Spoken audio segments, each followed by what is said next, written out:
জীবনে যদি আপনারা এনজয় করতে চান, হ্যাঁ অবশ্যই আপনারা পিকনিক আসবেন এবং পিকনিক খুব ভালো, খাবারটা খুব ভালো, খুব মজার।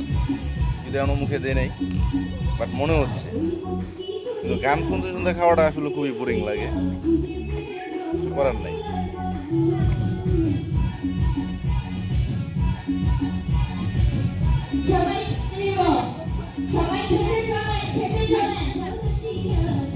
পুরোটা সুন্দর হয়েছে। ওয়াও নাইস, চমৎকার।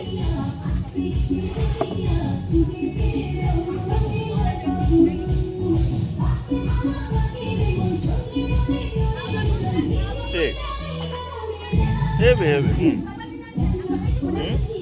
আমার ভালো হয়েছে না? পুডিন পুডিন আমার বন্ধু তো খাই কেন হয়েছে দেখা।